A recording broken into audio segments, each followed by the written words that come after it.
dia a todas e todos. Muito bem-vindos aí a mais um ICL Economia e Mercado. Hoje um pouquinho atrasado, sextamos, né? Sextamos aí com um pouquinho de turbulência. Turbulência vindo lá da Ásia e parece que chegou aqui, né, André? Então, hoje bastante coisa aqui pra gente falar, né? Então, turbulências lá no mercado asiático, nos Estados Unidos também. Vamos falar um pouquinho das falas do Roberto Campos Neto, que acabaram aí trazendo bastante polêmica ontem à tarde. E também vamos explicar para vocês sobre rotativo, vamos falar como está o mercado hoje aqui no Brasil. Então, quero passar a palavra para o André, para ele dar bom dia também para vocês. Bom dia, André, tudo bem? Bom dia, Débora, tudo bem aí? Bom dia a todo mundo.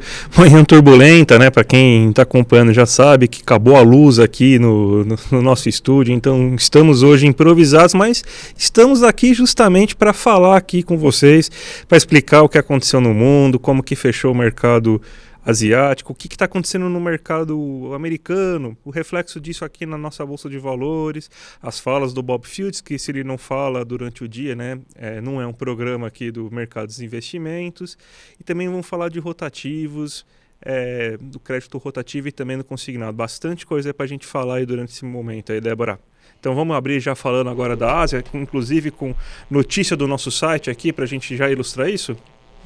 Vamos falar da Ásia, porque lá na Ásia a gente teve um dia misto ontem, né? Então um dia aí até melhor na Ásia ontem, deixando ali o Xangai Composto em alta e também o Nikkei em queda, mas hoje, né, a Ásia fecha durante a manhã. Hoje aí a Ásia, o Nikkei 225 teve queda, a gente teve queda no Xangai Composto, então um dia majoritariamente negativo ali na Ásia. E quem liderou as quedas hoje foi o Hang Seng. O Hang Seng é o índice de Hong Kong, né? Ele caiu mais de 2% hoje, então um dia bastante ruim para o Hang Seng, né? E por que o Hang Seng cai tanto, né? O Hang Seng ele também é bastante sensível ali a movimentações nos Estados Unidos. Ontem a gente teve uma alta nas treasuries, né? O que são as treasuries? São os títulos de dívida lá dos Estados Unidos, e ontem a gente teve a maior alta nos últimos 15 anos nos rendimentos das treasuries. Então o mercado está esperando que as taxas de juros pré-fixadas vão subir. Então isso trouxe ali um pessimismo para o mercado hoje na abertura asiática e no fechamento. E o Hang Seng, por ser uma bolsa bastante pesada em tecnologia e setor imobiliário, foram os dois setores que mais derrubaram o Hang Seng. E ela é uma bolsa mais volátil, como vocês podem ver aí na tela. Então isso trouxe esse pessimismo, e o Hang Seng ele acabou aí trazendo essa queda mais acentuada, liderando as perdas por lá. E a gente tem outras notícias também para falar de setor imobiliário, né, André? Sim, né? Você tem o problema da Evergrande, né, que bateu bastante no mercado asiático, o setor imobiliário chinês aí com problemas. Você pode explicar um pouquinho mais para a gente agora disso, Débora? A Evergrande, né, uma incorporadora importante chinesa. A gente já vem falando bastante aí dessas dificuldades que o setor, pressão também que o setor imobiliário chinês está sentindo. Então a Evergrande ela é uma grande incorporadora e ela decretou, ou pelo menos acionou ali um artigo de falência lá nos Estados Unidos. Então outro ponto aí para pesar na incerteza em relação à China. O setor imobiliário também movimenta bastante commodities, quando a gente tem uma expectativa ali de estímulo no setor imobiliário, a gente vê que algumas commodities reagem bem a isso. E uma notícia negativa como essa acaba impactando bastante o mercado. Então um dia bem ruim lá na Ásia, então um dia ruim na Ásia e de treasuries em alta, o que pode mexer com o mercado, e está mexendo com o mercado lá nos Estados Unidos, mas por aqui ainda não. Então vamos aí esperar vamos ver se a abertura se mantém aí como está positiva aqui no Brasil, mas a gente vai falar isso um pouquinho depois. Exato. A gente vai até agora, vamos pro Brasil, né? E quando a gente vai pro Brasil, a gente fala dele sempre, né? Bob Fields III. Bob Fields III está aqui, ó, mostrando aqui críticas, até a notícia aqui está errada, mas tudo bem. Após críticas de varejistas e consumidores, Campos Neto diz que fim do parcelamento sem juros no cartão não está em estudo no BC. Ou seja, ele falou aquilo da cabeça dele mesmo, né? O BC com grandes técnicos não levou isso em consideração, né? Mesmo isso daí, então ele tirou da própria cabeça, e parece que depois de uma certa quantidade de broncas que ele tomou, porque os consumidores começaram a entender o absurdo que é isso, né? O setor varejista com certeza também deve ter reclamado bastante. Fernando Haddad também fez críticas em relação a isso, agora parece que ele tira um pouco do pé. Além disso, ele fala que os estudos para você fazer políticas de juros, em questão do rotativo e tudo mais, eles estão em andamento, mas fazem parte do CMN, Conselho Monetário Nacional, do qual fazem parte ele, a Simone Tebet, que é ministro do Planejamento, e o Fernando Haddad, que é o ministro da Fazenda. Então ele já colocou que, depois de tantas críticas, ele já falou, não sou eu que posso tomar essa medida somente. Então essa medida, ela é então uma medida em conjunto, então parece que agora foi excluída de vez, pelo menos aqui no curto prazo, né, essa possibilidade da gente ter um parcelamento, né, quando você compra em vez no cartão de crédito, né? E você, Débora, você trouxe alguns dados interessantes para explicar justamente o que é o rotativo, né? Exatamente, né? Às vezes nossa audiência pode ter um pouquinho de dúvida, né, como funciona aí o rotativo do cartão. Então eu trouxe aqui um material para a gente entender de vez como funciona e quais seriam as propostas, né? Porque o Roberto Campos Neto, sempre que teve oportunidade, voltou a falar disso. Aí ontem ele falou, não é bem assim. Então eu trouxe aqui um material para vocês, para a gente entender de vez como é que funciona o rotativo do cartão. Então vou colocar aqui na tela para vocês acompanharem comigo, né, que quem estabelece, né, como é que funciona o rotativo, quais são as regras e como é que ele funciona. Quem estabelece ali as condições, os juros que vão ser cobrados é quem emite o cartão. Então a emissora do cartão, né, vai estabelecer todas essas regras. O rotativo atualmente, né, ele só pode ser usado uma vez por mês. Então como é que funciona?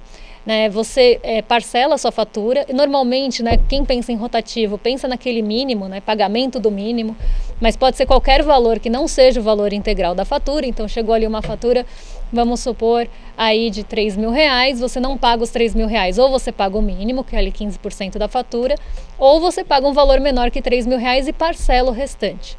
Né? Essa é a ideia do rotativo. Só que você só pode rolar, né, que a gente fala, essa dívida uma vez. Então, se você fez essa rolagem, no mês seguinte, se você não pagar de novo o rotativo, né, não pagar de novo o valor integral, o banco, a instituição financeira, a emissora, a financeira aí no geral, tem que oferecer uma linha de crédito que seja melhor para o consumidor do que o rotativo, que tem ali historicamente as taxas de juros mais altas. Então hoje a gente vê que o rotativo funciona dessa forma, né? Então você só vai poder rolar a dívida de novo e pagar o mínimo depois que você sanar esse primeiro parcelamento, para não virar a famosa bola de neve.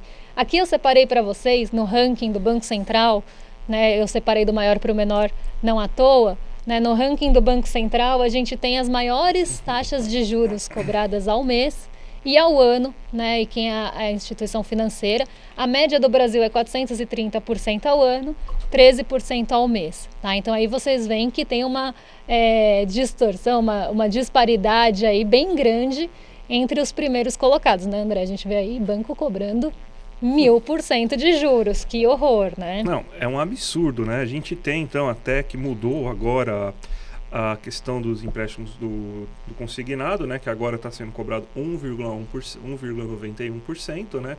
Para quem não sabe, o consignado, ele é também uma modalidade interessante aí, também segue, só que com muito menos risco, né? O rotativo é um crédito de maior risco.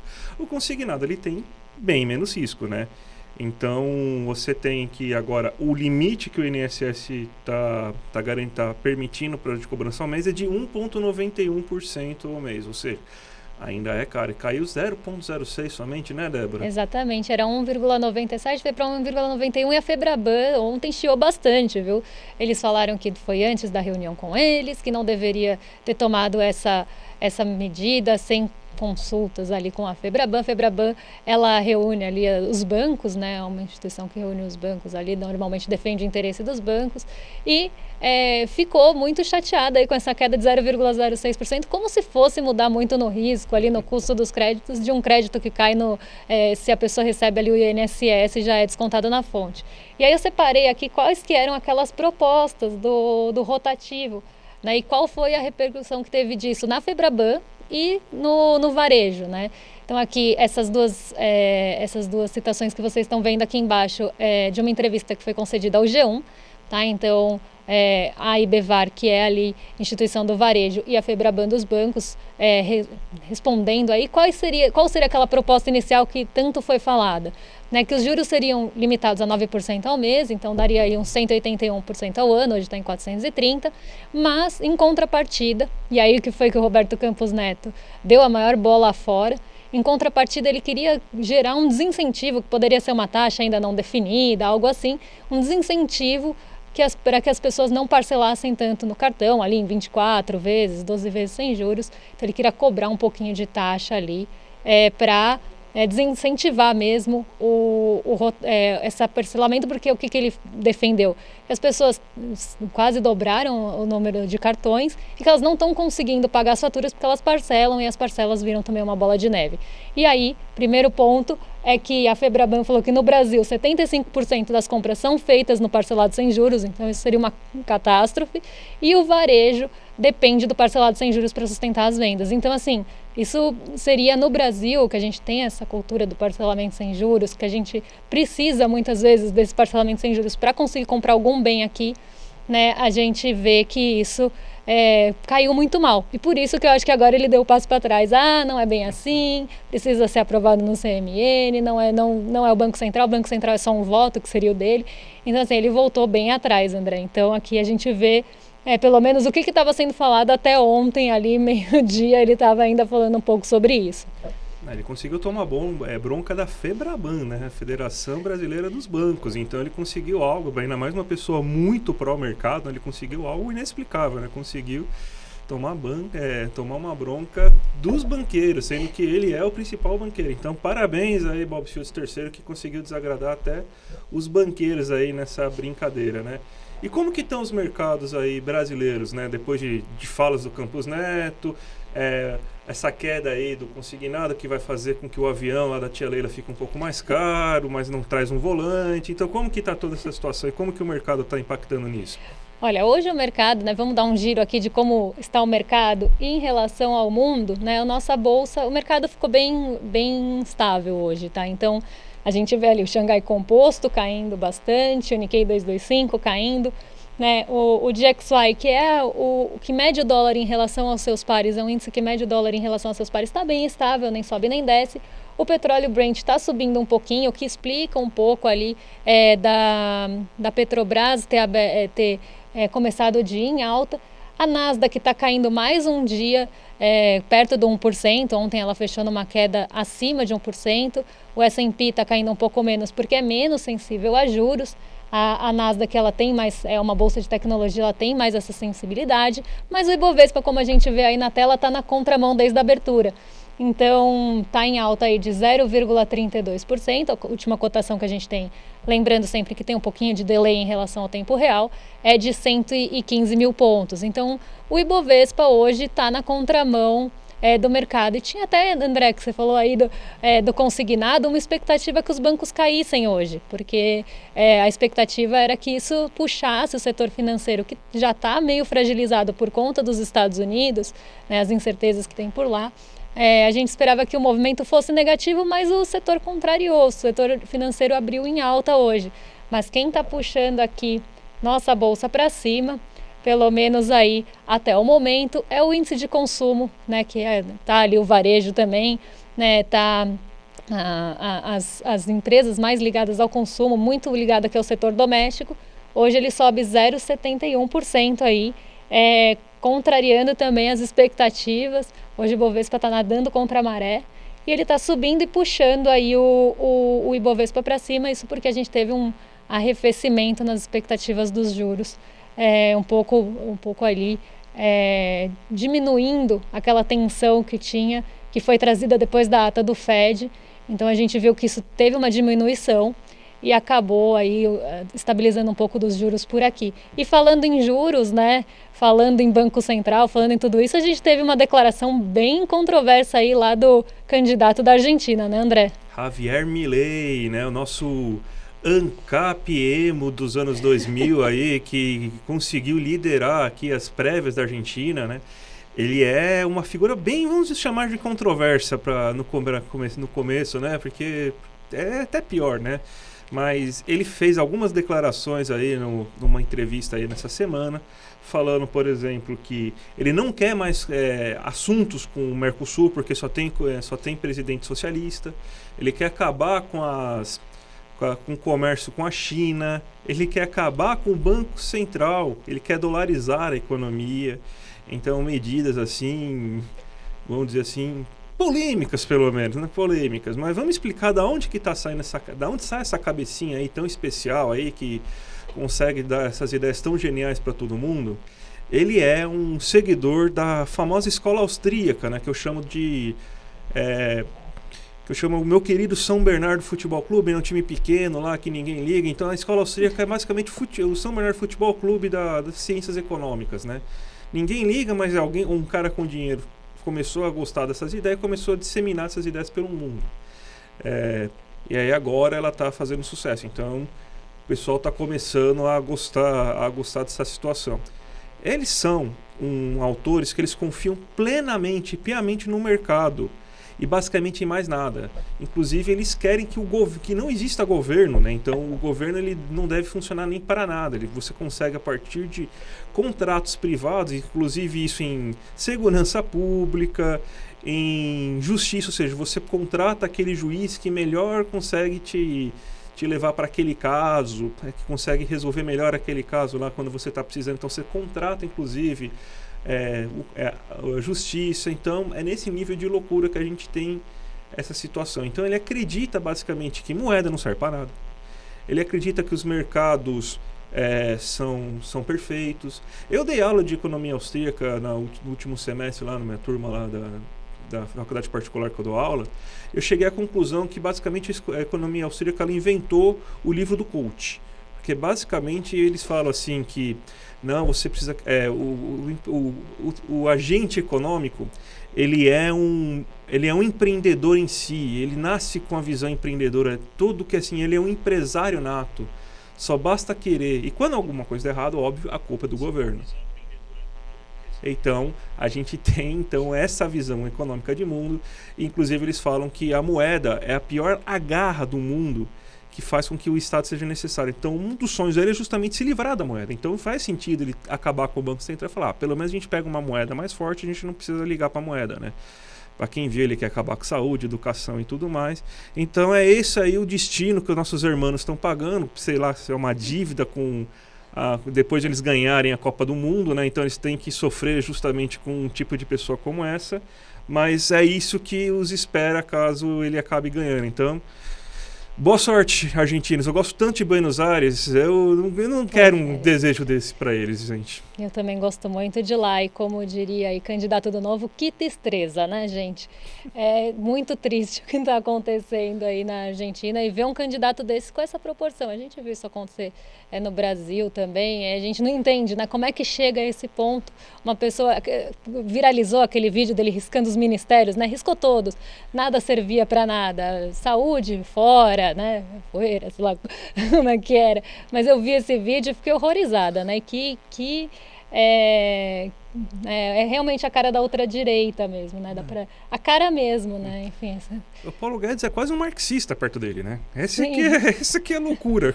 É a carinha caricata mesmo da Vou até levantar aqui pra gente ver aqui, ó, melhor aqui nossa peruca ambulante aqui.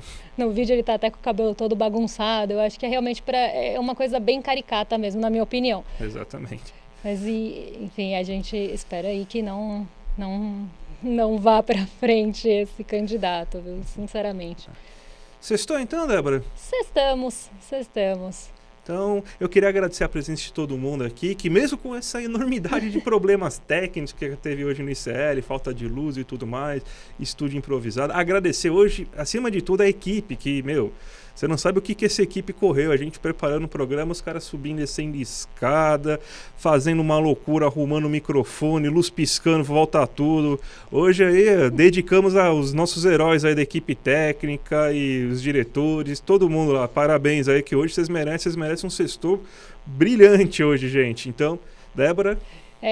Um sextou não tá pago, né? Porque subir essas escadas aí, ó, já pode postar os dois, já pode fazer um combo. Então, realmente, esse agradecimento fizeram aí acontecer, porque não foi fácil.